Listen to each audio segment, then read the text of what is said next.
Assalamualaikum warahmatullahi wabarakatuh.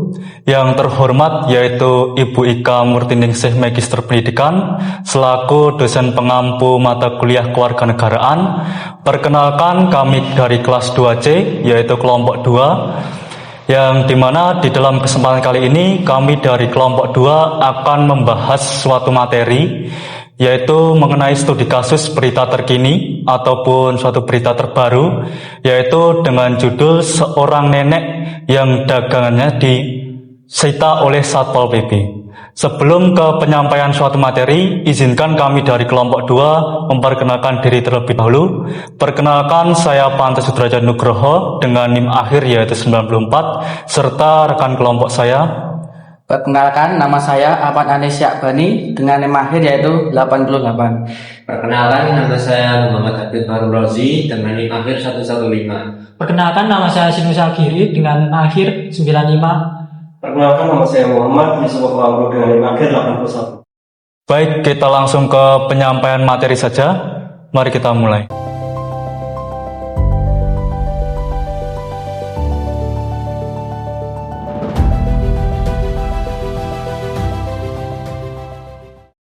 Assalamualaikum warahmatullahi wabarakatuh.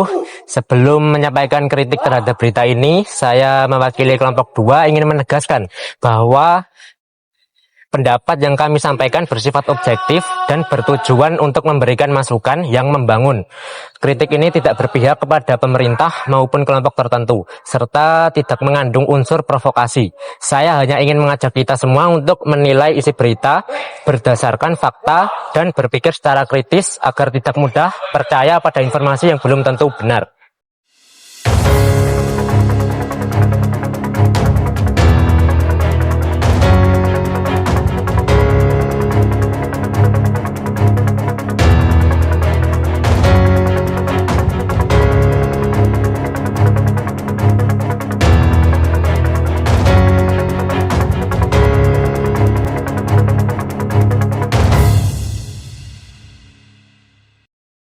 Belakangan ini masyarakat dihebohkan dengan sebuah video nenek penjual timun yang barang dagangannya disita oleh Satpol PP. Kronologi peristiwa ini terjadi pada Rabu pagi di kawasan Pasar Aur Kuning, Bukit Tinggi, Sumatera Barat.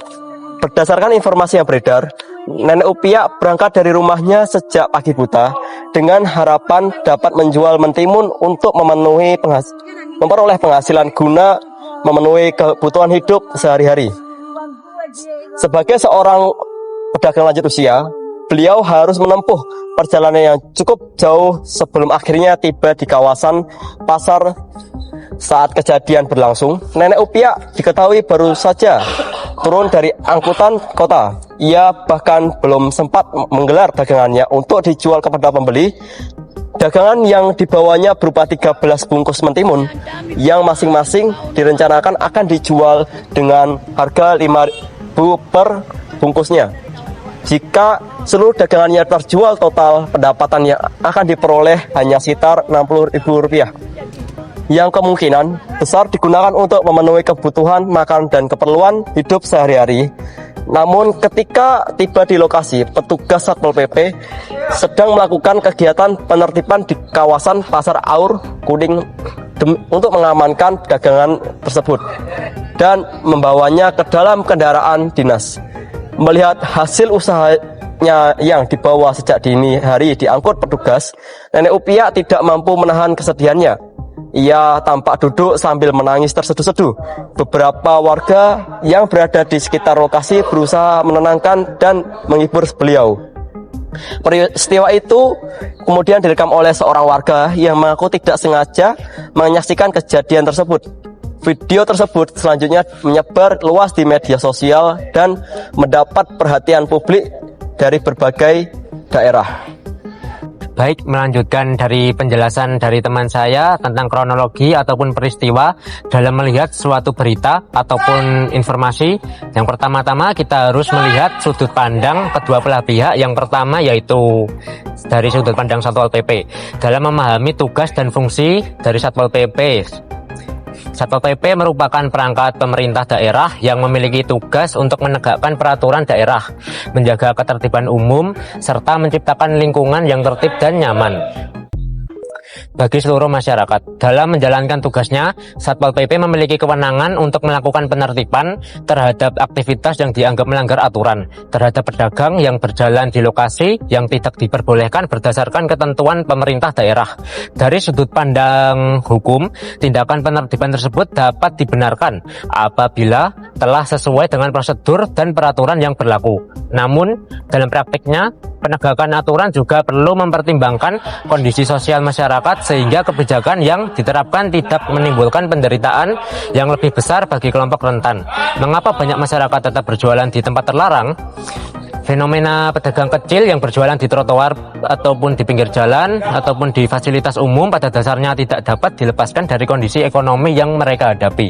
Banyak pedagang kecil memiliki keterbatasan modal usaha, akses terhadap lapangan pekerjaan formal, serta minimnya kesempatan untuk memperoleh penghasilan yang stabil. Bagi sebagian masyarakat, berdagang merupakan satu-satunya cara untuk memenuhi kebutuhan keluarga. Dalam kasus nenek penjual timun tersebut, terdapat gambaran yang menunjukkan bahwa beliau berjualan bukan untuk memperkaya diri, melainkan untuk bertahan hidup.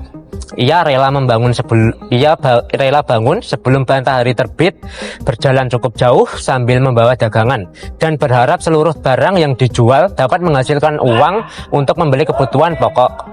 Kondisi inilah yang kemudian membuat masyarakat merasa prihatin ketika seluruh dagangannya disita.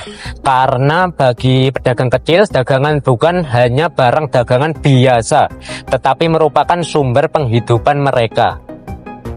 Baik, selanjutnya adalah dilema antara aturan dan kemanusiaan. Kasus ini memperlihatkan adanya dua kepentingan yang sama-sama penting. Di satu sisi, pemerintah memiliki kewajiban untuk menjaga ketertiban kota dan memastikan bahwa seluruh masyarakat mematuhi peraturan yang telah ditetapkan. Jika aturan tidak ditegakkan, maka ketidakteraturan dapat terjadi dan berpotensi mengganggu kepentingan masyarakat yang lebih luas. Di sisi lain, negara juga memiliki tanggung jawab untuk melindungi masyarakat miskin, lansia, dan kelompok rentan agar tetap dapat menjalani kehidupan yang layak. Ketika penertiban dilakukan tanpa mempertimbangkan kondisi sosial seseorang, tindakan tersebut dapat dipersepsikan sebagai kurang mencerminkan rasa keadilan. Oleh karena itu, persoalan ini sebaiknya tidak dipandang sebagai pertentangan antara aparat dan rakyat kecil, melainkan sebagai tantangan bagi pemerintah untuk menemukan mekanisme penegakan aturan yang lebih manusiawi.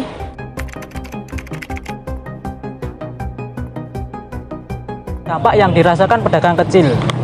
Bagi pedagang kecil, penyitaan dagangan tidak hanya berarti kehilangan barang yang dijual.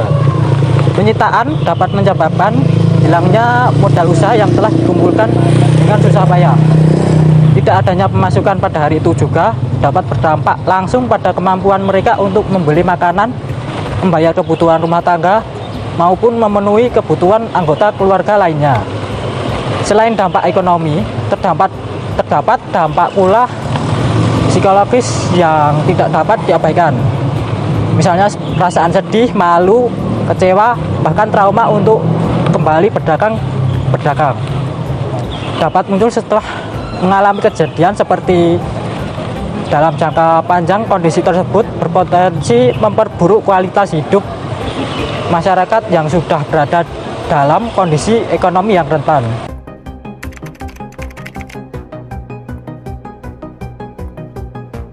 Baik, setelah kita melihat studi kasus fenomena dan juga peristiwa tersebut, maka solusi yang bisa kita lakukan yaitu kita tidak hanya berorientasi dan juga berfokus terhadap sistem penindakan, tetapi juga cara pendekatan dan juga pemberdayaan masyarakat, yang dimana langkah yang bisa kita ambil yaitu langkah yang pertama, kita bisa melakukan suatu pendekatan secara persuasif. Contohnya, seorang petugas sebelum melakukan suatu penindakan ataupun penyitaan sebaiknya memberikan yang namanya suatu peringatan, teguran, dan juga memberikan suatu pemahaman tentang norma dan juga aturan yang berlaku. Langkah yang kedua yaitu pemerintahan bisa menciptakan suatu lahan utama untuk usaha, yaitu contohnya pasar rakyat, yang dimana masyarakat menengah ke bawah dan juga masyarakat lanjut usia bisa menjalankan usahanya dengan tertib dan juga tenang.